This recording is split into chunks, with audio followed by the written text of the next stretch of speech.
Hola, buenas noches. Vamos a comenzar la conferencia de hoy. Se llama El arte de ser padres. Para mí es un tema que me parece realmente muy importante y muy interesante y muy apasionante, porque cuando entendemos cómo se configura la personalidad de cada uno de nosotros y que cada uno de nosotros evidentemente somos ah, idiosincráticos, de alguna manera maravillosamente únicos, pero que al mismo tiempo también cuando entendemos quiénes han sido nuestro clan familiar y la sociedad en la que hemos vivido y cuál es nuestra característica de conducta, nuestro patrón de conducta, somos además tremendamente predecibles.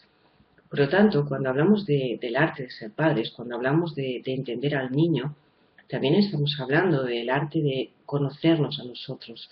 Y realmente estamos haciendo realidad ese concepto que muchas veces hablamos de que los niños son nuestros grandes maestros. Y evidentemente lo son, porque nos muestran lo mejor y lo peor de nosotros. Y nos hacen resonar y ellos al mismo tiempo resuenan con nuestras realidades. Evidentemente, el niño era algo que no preocupaba demasiado y era un concepto que no se tenía muy en cuenta, a pesar de que ya en el 1800, con las terapias freudianas, se tenía muy en cuenta nuestra historia infantil y se tenía muy en cuenta que nuestros traumas venían de la infancia, pero nadie se planteaba trabajar sobre el adulto para que no traumatizara al niño pequeño, sino que se trabajaba sobre el adulto traumatizado para reconocer a ese niño pequeño traumatizado que se había convertido en el adulto que estaba traumatizando a Tokiski. De alguna manera nunca se planteaba el ir a la fuente, el ir a entender que era un niño y que era realmente el ser padre. Tanto es así que no tenemos la primera definición de niño hasta el año 1989 en una reunión de Naciones Unidas.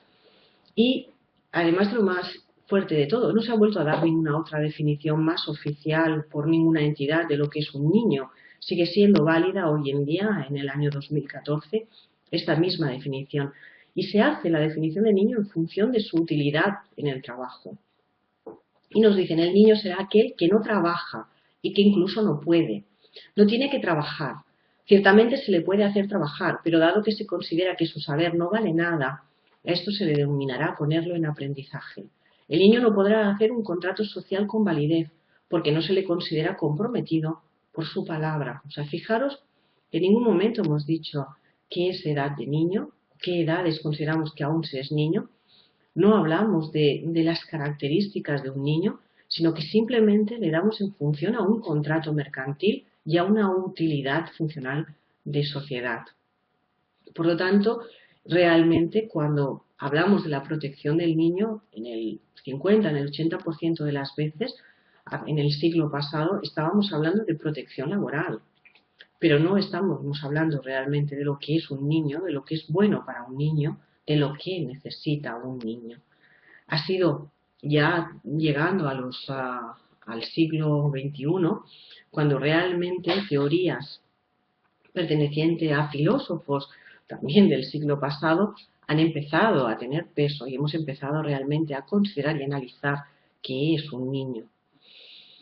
¿Cómo se configura la personalidad del niño? Así pensar que también se ha configurado la vuestra, porque todos nosotros hemos sido bebés, hemos sido niños, hemos sido púberes, hemos sido prepúberes, hemos sido jóvenes, hemos sido adultos y llegaremos ancianos, si seguimos viviendo y no nos ha pasado nada por el camino. Por lo tanto, nuestra personalidad, como la de nuestros hijos, de nuestros nietos, se ha configurado y se configura de la misma manera. Hay un 10% de ese 100% de la personalidad del niño que va a ser individual y no modificable externamente desde el nacimiento. No tiene que ver con la genética, tiene que ver con cómo el niño ha asumido las vivencias del embarazo de la madre y cómo ha sido también la situación de entorno durante ese embarazo en cuanto a enfermedades, en cuanto a carencias alimenticias, en cuanto a situaciones emocionales maternas. Por lo tanto, vamos a dividirnos en activos o pasivos y en endógenos y exógenos. Un niño que sea activo es ese niño que siempre tiene la intención de moverse, de ir hacia las cosas. Y el niño pasivo es el que consigue con sus gritos y con sus gestos y con sus llamadas de atención que las cosas vayan a él, o sea, que se las llevemos nosotros. Los niños activos y exógenos, en los casos llevados a los extremos, podríamos decir que son los niños hiperactivos, son niños que se dejan llevar por el instinto, por la acción, por la reacción, no piensan, simplemente actúan, van hacia las cosas. Y los niños activos y endógenos son niños entonces un poco más reflexivos. Van hacia las cosas, pero primero piensan cómo se sienten frente a aquello, qué sensación les mueve aquello, si de rechazo o de agrado, de placer o si de displacer. Y entonces funciona, reacciona, actúa en función de cómo se siente frente a ello. El niño activo exógeno primero reacciona y después se plantea si se ha pegado un chichón, si se ha quemado o si se ha reído y se ha divertido. Uno primero piensa y después actúa, el otro actúa, se lanza y después asume lo que haya ocurrido. El niño pasivo exógeno es el niño que hará que las cosas vayan hacia él. Él ve su entorno, lo contempla, entonces ve lo que le ha llamado la atención sin analizarlo, sin pensar qué, y entonces llamará la atención de los adultos, ya sean hermanos, ya sean los padres, los abuelos, para que esos adultos le lleven eso o le lleven a él al lugar donde está eso. El niño pasivo endógeno, en los casos extremos, podríamos tener un niño con trazas, con características de autismo. Son niños que les cuesta mucho ir hacia las cosas y además todo lo pasan por el proceso emocional de lucha o huida, del instinto propio de conservación de la especie. Entonces, si aquello me produce un estímulo de miedo, ya ni siquiera lo contemplo, voy a rechazarlo, ni siquiera pediré por él. O sea, es algo que pasará desapercibido para mí y que nadie verá que me ha llamado la atención. Si es algo que me produce una sensación agradable, una sensación placentera, entonces intentaré hacer cosas para que los demás adivinen que me han de aportar aquello o que me han de dar aquello. Pero no voy a luchar por ello, no voy a patalear demasiado ni voy a hacer demasiado ruido. Si me lo traen bien, si no, voy a aceptar la situación. El otro 10% va a tener que ver mucho con nuestra posición numérica en la familia, ¿no? Si somos el primer hijo, si somos el mediano o el pequeño, si somos gemelos.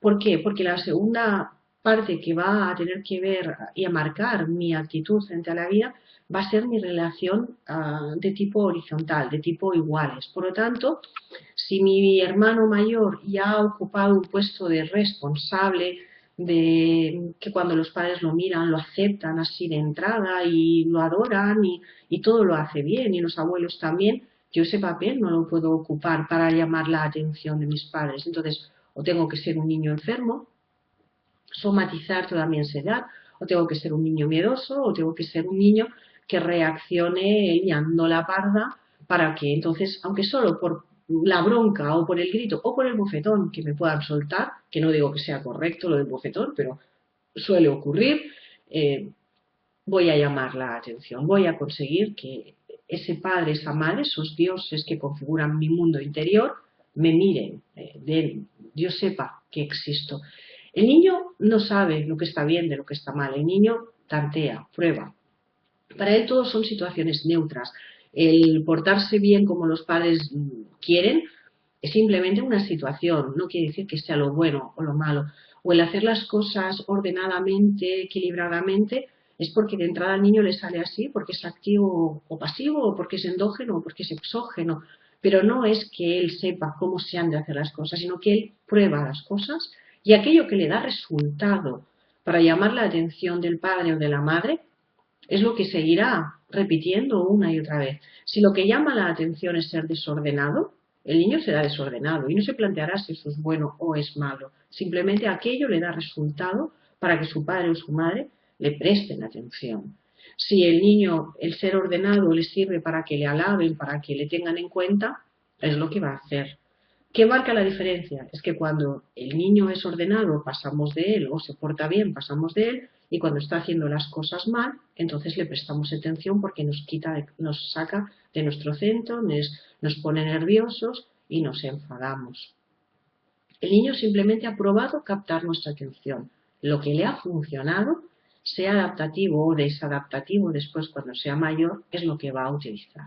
Por lo tanto, esa posición numérica tendrá mucho que ver en cómo nosotros nos comportamos con relación a ellos. La personalidad del niño, evidentemente, sigue configurando por más factores. El 80% restante de ese 100% va a ser los factores ambientales compartidos y no compartidos. Los padres y los cuidadores habituales, o sea, si tenemos un entorno con muchos miedos, nosotros vamos a ser miedosos. Si tenemos un entorno muy aventurero y muy lanzados, seremos más o menos miedosos en función de esa característica de activos o pasivos, pero habitualmente el miedo no va a ser algo que va a predominar en nosotros, porque nuestros padres nos enseñan a no serlo. Si nuestros padres son personas muy apocadas y muy poco luchadoras, no nos están enseñando a luchar. Si mis padres son tímidos, lo más normal es que yo también lo sea. O que no me toque más remedio que intentar ser un poco más espabilado que ellos para que podamos conseguir las cosas. Pero si yo soy pasivo y endógeno, voy a ser tan tímido como el progenitor que más horas está conmigo. Esto va a ser un factor ambiental compartido. El sexo, evidentemente, el ser hombre o el ser mujer, va a marcar diferencias, por desgracia todavía hoy en día culturales, tanto en los anuncios como en el tipo de series, como en el tipo de ropa, como en la manera en que los padres nos tratan. Hay un informe muy reciente, una investigación, que además está colgado por el canal YouTube, que es muy, muy curioso, ¿no? Es un niño al que le ponen un pijama rosa y van entrando cada vez personas en contacto con él, ¿no? Como lleva el pijama rosa, todo el mundo lo coge con dulzura, nadie lo zarandea, le dicen, ¡ay, qué bonita, qué preciosa eres, qué maravilla! Todo el mundo es muy dulce, tanto hombres como mujeres. Cuando le ponen el pijama azul, todo el mundo lo coge, lo levanta y lo zarandean, y qué machote, qué fortote, qué valiente vas a ser, tú vas a ser un futbolista, ¿verdad? O sea, nuestra manera de relacionarnos con ellos hace que ellos, a partir de los 9 meses de vida, ya sepan si son niños o son niñas. Y eso es lo que va a marcar esas diferencias que tanto programamos sexuales. No es que a la niña ya desde pequeña le gustaban las muñecas, no, es que tú le comprabas muñecas y le tratabas para que le gustaran las muñecas. ¿Vale? Entonces, hay una tendencia a la diferenciación sexual culturalmente. La religión, evidentemente, no es lo mismo ser musulmán en Arabia Saudí que ser musulmán pues en Alemania o que ser musulmán en Barcelona. No es lo mismo ser negro en África, ser negro en Nueva York, que ser negro que cruza la bahía de Melilla. Y no es lo mismo tampoco nuestras clases sociales. Cuando partimos de una clase social en la que hay unas limitaciones culturales, en las que hay un vocabulario más corto, en las que no tenemos las mismas posibilidades de aprendizaje y de vivir experiencias, evidentemente el niño va a tener muchas más limitaciones que en un entorno social en el que haya muchas más posibilidades, que podamos ir al cine, que podamos ir a esquiar, que nuestros padres tengan muchísimo más vocabulario, que haya una costumbre de comprar libros y de leerlos, o cuando eso no ocurre. Evidentemente los colegios también van a marcar muchísimo que sea religioso, que sea laico, que sea un colegio superior o inferior al nivel familiar. Hay familias que hacen grandes esfuerzos económicos por llevar a los niños a muy buenos colegios para que tengan una gran educación, pero luego no tienen en cuenta que esos niños van a estar marginados en esa escuela, porque ellos no van a poder ir a esas colonias de 1000 euros, no van a poder ir a esta semana de esquí porque no tienen el equipo y además es caro, y que los amigos no van a ir a su casa porque las casas que tienen esos niños de ese colegio muy caro y muy alto de nivel de estudios, supuestamente van a ser casas que el niño se va a sentir avergonzado de la suya. Por lo tanto, ese niño va a tener un entorno muy limitado y además va a estar siempre acomplejado con relación a los compañeros de clase. Entonces, a veces no pensamos que es mejor llevarlo a un colegio que pueda tener un grupo y además ponerle luego un refuerzo para que el niño pueda tener una buena formación y hacerle vivir experiencias culturales, más que gastar todo ese esfuerzo y ese dinero en un lugar donde ese niño no va a tener amigos, no va a hacer relaciones, no va a crecer emocionalmente y lo mejor que le puede pasar es tener una baja autoestima. La cohorte. No es lo mismo haber nacido en la década de los 50, en la década de los 60 o haber nacido ahora en plena crisis. No es lo mismo ser mujer que nació en los años 50 que ser mujer que nació en los años 80. Nuestras libertades sexuales a nivel de sociedad no eran lo mismo. No es lo mismo el ser ahora padres en estos momentos, cuando estamos aceptando familias monoparentales como normales, familias homosexuales como normales, que en los años 50, que la familia solo podía ser pasada por la iglesia, bautizados y sermoneados todos, y tenían que ser hombres y mujeres porque no se podía jugar a las diferencias. Los tipos de familia, evidentemente, también nos marcarán en función de los entornos en las que nos encontremos, ¿no? Ahora aquí ya los divorcios empiezan a ser algo común. Las chicas que sus padres se divorciaron en los años 70 eran las raras de la clase y todo el mundo les tenía pena, pobrecitos, ¿no? Cuando a lo mejor era un padre que pegaba a una madre y lo mejor que le podía pasar era que realmente se hubieran divorciado. ¿Por qué? Porque cuando tú ves un padre que pega a una madre, estás convencido que lo normal es que peguen a las mujeres. Si tú eres chica, terminarás buscándote un maltratador o le tendrás un odio a los hombres terrible porque los asocias solo con malas personas, como que son quienes que te van a cortar las alas y te van a humillar. Entonces vas a tener problemas siempre de relación de pareja. Por lo tanto, evidentemente, el tipo de familia que vamos a generar va a generar también nuestros conflictos, nuestras luchas, nuestros traumas, nuestras fuerzas, nuestras enterezas, nuestros puntos fuertes frente a la vida adulta. Por lo tanto, nuestra personalidad va a ser ese compendio. Entonces, ¿qué hemos de tener muy presente? Y sobre todo lo hemos de recordar mucho, ¿eh? No hay niños que nazcan más buenos o más malos que otros. Es más, se ha demostrado en Stanford y en Yale que los niños ya a los 3 meses saben diferenciar entre el bien y el mal. Y que ya optan por portarse bien, por ser, o sea, por lo que se hace bien, por ser bueno. Y a partir de los 18 meses ya entienden lo que es hacer justicia y que prefieren la justicia. Y es más, a los 2 años prefieren comer la misma comida que comen los que son alabados y se portan bien que los que se están portando mal. Entonces, todos estos estudios que os cito en el nuevo libro que estoy escribiendo son interesantísimos porque realmente postulan lo que llevamos muchos años repitiendo.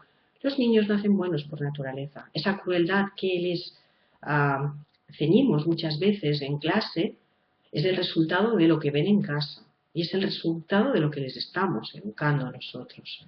Así que ese niño cruel que se burla de otros es porque en casa nos burlamos de él y hay crueldad. Por lo tanto, eso hay que empezar a mirar hacia uno mismo. Entonces, si mi hijo tiene comportamientos que no me gustan, ¿qué es lo que yo estoy haciendo mal? ¿Qué le estoy transmitiendo? Porque todos los niños nacen buenos, exactamente igual, y no hay buenos y malos. Los transformamos nosotros con nuestros calificativos en buenos o en malos. No hay niños más caprichosos o que tengan más necesidades que otros. Simplemente somos nosotros los que nos sentimos mal por no darles todo lo que piden y nos sentimos obligados a dárselo, con lo cual los convertimos nosotros en niños que están acostumbrados a abrir la boca y a recibir las cosas de inmediato. Y biológicamente todos, absolutamente todos, nazcamos en donde nazcamos y con el color de piel que tengamos y con la religión que tengamos y en el país que hayamos nacido, todos tenemos las mismas necesidades y estamos programados para que estas necesidades sean cubiertas.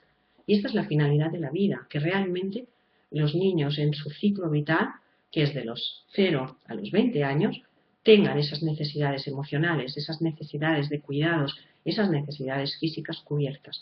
Pero tener las necesidades físicas cubiertas no quiere decir tener un iPad, no quiere decir llevar zapatos de marca, no quiere decir que comamos comida de marca, sino realmente quiere decir que tengamos las necesidades de sueño, de dormir, de atención, de mimos, de caricias y de apoyo moral que todos necesitamos para poder sobrevivir. Ser bueno, ser malo, ser tonto, ser raro, ser egoísta, son conceptos que nos sacamos de la manga arbitrariamente los mayores. Y en función de nuestras vivencias, de nuestras creencias internas, hay cosas que van a ser más vitales que otras y que para los demás van a ser totalmente cosas absurdas. El ser bueno, el ser malo, el ser tonto van a ser conceptos morales, no son conceptos éticos. El concepto ético son los ecosistemas de valores básicos, la protección de la vida, el comportarte con solidaridad, ser conservador del proceso de la vida. Eso es algo ético, ¿vale? El concepto moral es lo que nos enseña nuestra educación cultural o social. el que estemos de acuerdo con la homosexualidad es un concepto moral, el que no estemos de acuerdo con ella es un concepto moral, no es un concepto ético. El concepto ético es el respeto por las diferencias. El concepto moral es el estoy con un grupo o estoy con otro. Mi religión me dice, o la sociedad en la que vivo dice que ahora todos hemos de ser modernos y hemos de aceptar según qué cosas, y en cambio hace 15 años atrás nos decía todo lo contrario, que no podíamos ser modernos y no debíamos aceptar esas cosas porque si las aceptábamos éramos malos o éramos egoístas. Estos conceptos se van a añadir en el bagaje del niño y además si nosotros lo expresamos con gran contundencia, él lo va a confundir con una supuesta característica de él, ¿no? Vemos a un niño de 3 años, por ejemplo, al que le hemos dado caramelos y de pronto le decimos que tiene que dar un caramelo de estos que lleva en la mano a su hermano. El niño no tiene todavía el concepto porque en su aparato cognitivo no se ha hecho todavía la conexión y no se hará hasta los 12 años y no se terminará a realizar hasta los 16 de la solidaridad y tampoco de la empatía. Por lo tanto, el niño, ¿qué es lo que ve? Que le hemos dado 3 caramelos y ahora de pronto, arbitrariamente, le digo que no, que de esos 3 caramelos tiene que dar uno a su hermano pequeño porque tiene que hacerlo, porque yo lo digo. Imaginaros, vuestro sueldo son 1.000 euros y de pronto viene vuestro jefe y os dice, no, pero ahora de estos 1.000 euros tenéis que sacar 250 y dárselo a este compañero porque la empresa no le piensa pagar más dinero. Y si yo digo, no, pero es que yo me he ganado este sueldo y el acuerdo conmigo es de estos 1.000 euros. Y el jefe dice, es que eres un egoísta asqueroso. Mira que no darle esos 250 euros a tu compañero de trabajo. Él no va a cobrar, porque su acuerdo es que yo no le pago nada. Se lo has de dar tú. ¿Cómo nos sentiríamos? Muy estafados, muy engañados, muy mal. Al niño le estamos diciendo, te he dado 3 caramelos, pero ahora tienes que darle uno. El niño piensa que ¿por qué? Si él se los ha ganado, dáselos también a él. Y entonces le dices, qué egoísta que eres, ¿cómo me defraudas? ¡Qué mala persona! Mamá está muy dolida contigo. El niño no está entendiendo nada. Simplemente se siente egoísta y se siente mala persona por sentir un sentimiento que es lógico. No le dijimos, ten 2 caramelos para ti y dáselo a tu hermano. Y entonces el niño estará contentísimo de llevarle un caramelo a su hermano. Él tiene sus 2 y el otro tiene el suyo. O le decimos, este es para ti y este es para tu hermano. Él no se cuestionará quedarse los 2. Él dirá, mira qué bien, yo tengo uno y mira, le doy uno a mi hermano. Pero yo le he dicho, no, te doy 3 caramelos y ahora de estos 3 le tienes que dar uno tú a él. Y luego le llamo egoísta o le llamo malo. Y además le digo que no lo voy a querer por lo que está haciendo porque me decepciona. Esto es un ataque psicológico mental, es crueldad. Y no nos damos cuenta, lo hacemos todos. Y nos parece correcto. Otra de las cosas que tenemos que recordar es que todo está dentro de nosotros, esperando a ser estimulado o dejado en reposo. Todo es una capacidad, todo es una posibilidad, todos los cerebros son iguales, con las mismas neuronas, excepto que hayamos tenido un problema en el momento del nacimiento y nos hayan dañado una área del cerebro. En principio, todos tenemos el mismo número de neuronas y todos tenemos las mismas posibilidades. Por lo tanto, nacemos con las mismas necesidades, con idénticas emociones, con idénticas sensaciones. Y lo que hemos de recordar es que no existen sentimientos buenos, malos o raros. Simplemente son sentimientos. Y que frente a una situación neutra, cada uno de nosotros la va a interpretar de una manera diferente. Y ese es el sentimiento que vamos a tener. ¿Vale? Frente a ese caramelo que me han dado y que tengo que entregar, yo lo sentiré como que me estás robando, que me estás haciendo quedar pobre, que me estás haciendo una injusticia. En cambio, el hermano pequeño que está esperando que le caiga el caramelo y que si no se lo das tú, no le lo va a dar nadie porque el mayor no se lo va a dar, está pensando, por favor, dame algo, porque a mí Dios no me ha dado nada. Y si no me lo das, qué mal, pobre de mí, no tendré nada. Y el padre se está mirando aquella situación esperando que su hijo pase un examen de generosidad cuando no tiene ni la edad ni está preparado, ni siquiera le hacemos las condiciones para que aprenda a ser generoso, que es compartir porque nosotros le hemos enseñado a compartir.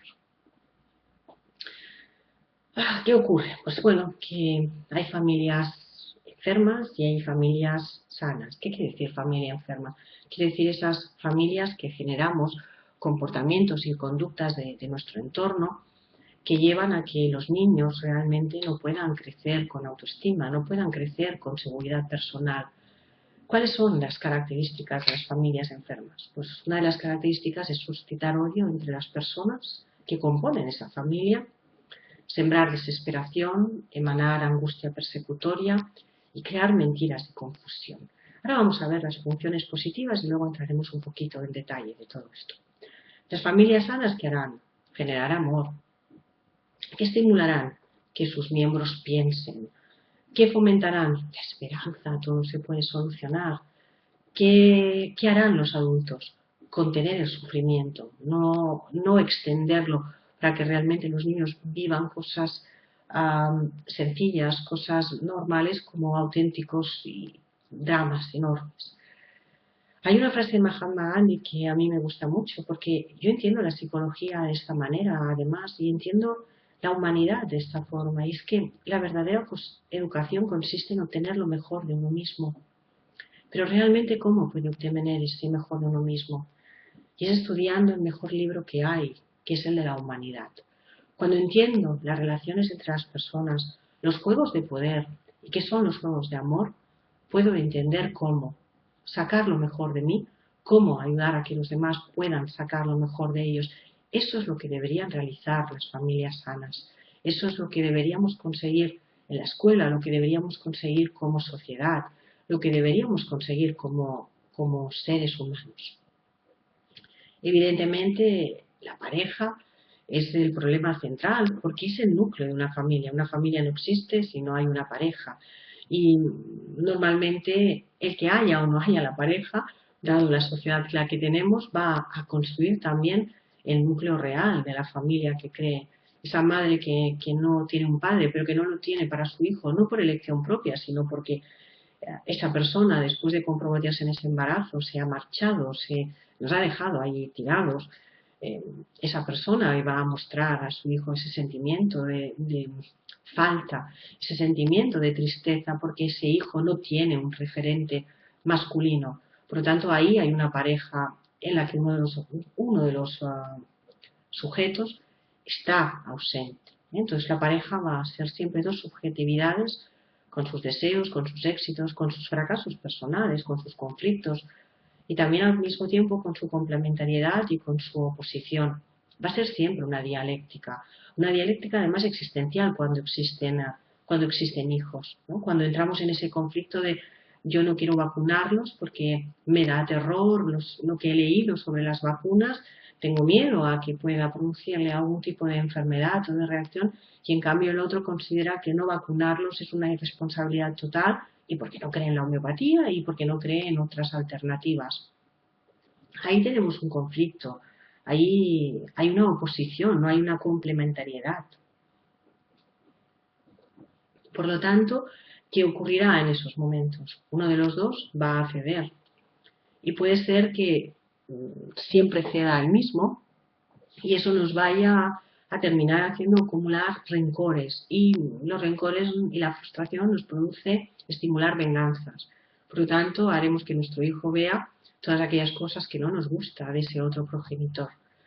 Por lo tanto, vamos a ver también qué esta pareja está transmitiendo, ¿no? Entonces, si yo transmito en la pareja amor, transmito más o menos acuerdo en las cosas básicas de la crianza del niño, vamos a una, el niño va a recibir esa seguridad. Si nosotros de cada cosa que tenemos que realizar con el niño es una lucha, es una pelea, hay gritos por eso delante de él, el niño ve esas diferencias de posición. Por lo tanto, el niño terminará posicionándose en un lado o en el otro, o algunas veces simplemente cerrando sus canales emocionales para que nuestras peleas no le conviertan a él en un saco de combate.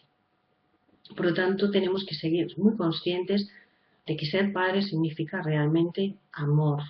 Amor hacia el hijo, amor hacia nosotros, amor hacia la pareja. Y recordar esta frase de Aldous Huxley que a mí me impactó mucho la primera vez que la leí y que pienso que además es mi filosofía de vida, es el principio también de benevolencia, ¿no? Mirar a los demás siempre pensando que se comportan con amor y que son buenos. Si después me demuestras lo contrario, simplemente me apartaré, no te haré daño, porque no te tengo miedo. Entonces, Eso él lo explica de esta manera, ¿no? El amor ahuyenta el miedo y recíprocamente el miedo ahuyenta el amor. Donde hay miedo no hay amor, hay simplemente instinto de supervivencia. Por lo tanto, ¿qué ocurre? Que si el amor el miedo expulsa, también expulsará la inteligencia, la bondad, todo pensamiento de belleza y de verdad sí estoy en el lugar del miedo. Cuando solo queda el miedo, queda la desesperación y al final el miedo llega a expulsar al hombre de la humanidad misma. Por miedo somos capaces de matar a otro, por miedo somos capaces de luchar por un trozo de comida hasta convertirnos en el objeto más ruin que pueda existir. Por miedo a que mis hijos no me quieran, soy capaz de destruirlos. Y no me importará las técnicas de manipulación que utilice. Tengo tanto miedo de que no me quieran, de que no se queden conmigo, que no me doy cuenta que termino haciéndoles huir de mi lado, porque lo único que consigo es destruirlos, es hacerles vivir la vida con miedo. Esta es una poesía que me gustaría dejarla para el final. Me gustaría volver un poco al concepto de las familias sanas, de las familias enfermas. Las familias enfermas, cuando hablamos que lo que hacen es esparcir ansiedad, es cuando delante del niño lo hablamos todo, y lo hablamos todo sin haberlo pensado, sin haberlo reflexionado, ¿no? No sabemos si nos vamos a quedar sin trabajo o no todavía, pero estamos delante del niño y le estamos contando, ¿no? Que papá a lo mejor se queda sin trabajo, tienes que empezar a pedir menos cosas porque a lo mejor no tendremos para comer y quién sabe si no podremos pagar la hipoteca. Imagínate, igual nos pasa como esas personas de la televisión. O mamá llega del médico y empieza a explicar que a lo mejor tiene un cáncer de intestinos porque aún le tienen que hacer unas pruebas porque a lo mejor es algo serio y simplemente el médico le ha dicho que le tenía que hacer una prueba del colon porque no sabían exactamente qué podía tener, que podía ser desde un colon irritable a, bueno, a algo más importante. Después le han hecho las pruebas a esta señora, ha tenido a los hijos aterrorizados pensando que mamá se moría, ella ha estado todo el tiempo proyectando esa emoción, esa energía, y después resulta que no tenía nada de nada, que todo eran nervios y heces contenidas y toxicidad en el organismo. Cuando vivimos la vida haciéndoles partícipe de todo, pero de todo lo negativo, estamos enseñándoles a vivir sin confiar en la vida y además viendo en todo, en lo más mínimo, un drama. Por lo tanto, son niños que van a vivir con mucho terror, con mucho miedo. Cuando incitamos al odio, las típicas relaciones, ¿no? De que a papá le cae mal la suegra y por desgracia, pues la abuelita materna es la que nos tiene que cuidar, porque papá y mamá trabajan. Entonces, cada cosa que la abuela materna hace y que nosotros comentamos, él nos la critica. Nos dice que es sucia, mira lo que ha hecho, mira lo que ha dejado, ¿cómo podéis decir esto? ¿No te das cuenta que es una mentirosa, es vieja, huele mal? O sea, siempre está encontrándole pegas. Le oímos de vez en cuando enfadarse con nuestra madre porque tiene que soportar a esa bruja, a esa mujer mala. Nosotros le amamos, pero esa persona está todo el tiempo, que es otra persona referente, importante, a la que también amamos y por lo tanto su palabra también es importante, nos está hablando mal de esa persona. Esas personas están sembrando odio. Cuando estamos hablándoles a nuestros hijos, o estamos hablando nosotros delante de nuestros hijos, de ese hermano mayor tan malo, que seguro que nos tiene manía y que va a hacer que nuestros padres nos quiten la herencia y fíjate, le prefieren a él, que nosotros estamos enseñando al niño a desconfiar de sus propios hermanos, le estamos enseñando que los padres son malos, que hacen complots. Por lo tanto, ese niño, ¿cómo va a poder después confiar en la escuela? ¿Cómo va a poder confiar en sus abuelos? ¿Cómo va a poder confiar en sus propios padres? ¿Cómo va a poder confiar en alguien? Tampoco va a poder confiar en nosotros mismos. Pero no nos damos cuenta, pero estas son costumbres que dentro de las familias se van generando, ¿no? Los bandos. Esta parte de la familia es mala, estos son buenos, ahora odiamos a estos, ahora odiamos a los otros, ahora este hijo se pone de moda y todo lo hace bien, pero ahora este hijo todo lo hace mal, pero entonces de pronto este hijo que todo lo hacía bien no hace algo que nosotros queríamos, entonces el otro se convierte en el bueno, entonces al que ahora es el bueno le criticamos todo el tiempo al otro. O sea, esto es sembrar odio, esto es sembrar discordia, es sembrar realmente insolidaridad y el planteamiento de que no me puedo fiar nunca en nadie y además no puedo tener criterio, tengo que ser siempre como el que es superior a mí quiere que sea, porque si no me criticará, me dejará de querer, me apartará o me marginará. No nos damos cuenta, pero estas cosas las hacemos, ¿eh? Y ahí estamos sembrando una familia insana, estamos generando relaciones insanas sin darnos cuenta. Para cerrar la conferencia, ahora sí, me gustaría leer la poesía. Está dividida en dos partes porque evidentemente toda no cabía junta para que se pudiera leer en el PowerPoint, pero me pareció realmente genial. Si pudiera volver a educar a mi hijo, construiría su autoestima primero y la casa después. Pintaría más con el dedo y señalaría menos. Haría menos correcciones y más conexiones.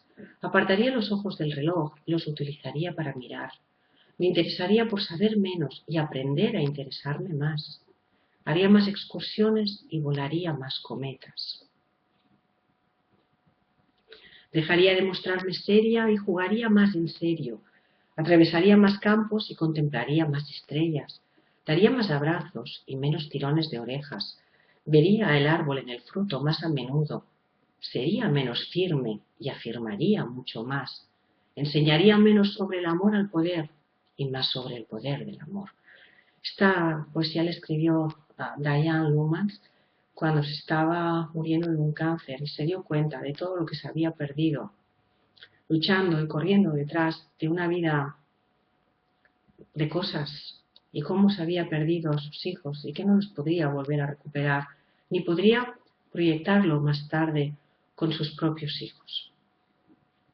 Habrán más conferencias sobre el arte de ser padres e iremos haciendo poquito a poco ese ciclo que todos me vais más o menos pidiendo sobre el tema. Todavía sí, ahora se va a publicar, me parece que en mayo, el nuevo libro, pero este que ya está publicado, Los padres que lloran en la almohada, habla mucho de estas cosas que os están intentando introducir y os da también soluciones a los que ya habéis cometido errores, da soluciones para maestros, poderlas aplicar en sus clases y generar una sociedad un poquito mejor con niños más seguros, también a los propios padres, a los abuelos y a veces, aunque no seamos padres, sí que es bueno poder rescatar a nuestro niño pequeño, convertirnos en padres nosotros mismos de ese niño pequeño que somos o que fuimos y poder a partir de ahí vivir en paz, con autoestima y con convicción con nosotros mismos.